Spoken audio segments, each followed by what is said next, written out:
سكام يوجد صفة فرخرابك إنساني أنا نتكلف كرو تكلف زوان وهورامين وما بنجم اسمه ويج مرمانو يعني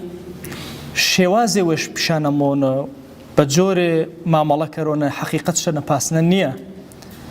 اما فرقشم اقاماتي خصلته يبو ارونا قردو جيهاني جنگا سرو إنيه قرقشانا قردو خلقي وشا باسا مرمانا الدولة منيني وشا باسا مرمانا كصاحبو قرشيويني حالتي وانا حيشي تشانية بونو انيو ارونا تاتكي قر قرزاري يعني كي قر كريتشي والزليل وردمو إذا صلاة دار بيس الجيهانياني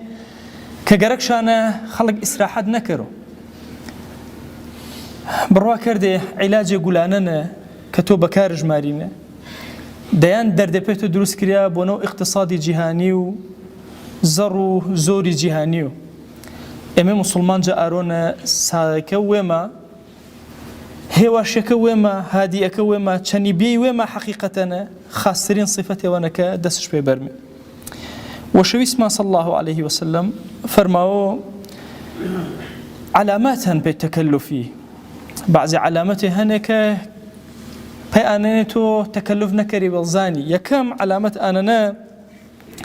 ينازع من فوقه دائما كسك جتو زياترة الدنيانا الديننا منازعج مكر وراوريج مكر وراوري الكرد نشانة أينك تقرأتا والمرماني حتى ترنيا إما فرقشم آقاماتشيني يبو تصور كرجاي كان هالمجلس ونشتين عالمي قوري نشتين تماشا كري كسي وفرق بسيط وشو جوامو كإنا منازعان شاني قوركا يان مجلس وانا بير الشرمي جواني وخاوة صاحب تجربة جياني نشتين زارولي ورمزو باسو تجربة جياني كرو إنا غلطي فرق قوريني ومرمانا يدلي مجالس وقورانا يونجها علامتاك تو بشانا باسا بشانا مو كحقيقة إنني حقيقة تشيبه ترى دائما مسائل علمينا ويقول ما لا يعلم آتي ويك مزانيش قصي السر مكر تماشا كردي آرو تورو كومالياتي كان تشي شابنا كردين تشي ماراورو قردو خلقي قصي السر كرود ما يعكس كيتش ماراورو ما تباسنا بحقيقتنا تنهاورو آني تو بيس دروزني بشانا بوا ورو آني تو مارا نواندنا كذا تيك بوا بس آني ناقر جماعتي قرق شابو فليمي بركرة فيلمي وتماشاكري شرط قشن وتياري قنارة وكاك شربوك زاين وحتى دمائي كبشتو بردي وينيشاوا خوال مباني كتو تأسيل جاي كان قرواني تماشاكري على وش أخواي خوا تنجار خويني هتاوكو إما شد شاب شاندان كتو دوزا قروا إما إيماندار مبو بيس فيلمي جيان برمسر أشم حقيقته وما تشانينا باسر جيومي ومرمانا تشاني يكتري فروكاتي سركي شوبي النفاقي إنسان فيرو منافقي بو إما مسلمان نج إننيان مي مسلمان ساقي وباكين مي أشمزان مي تشاني ما ملكر مي تشاني ويما تشاني دورو بريمة وأوصيكم أيضا بالصلاة والسلام على رسول الله صلى الله تعالى عليه وسلم حيث أمرنا الله تبارك وتعالى في محكم تنزيله قائلا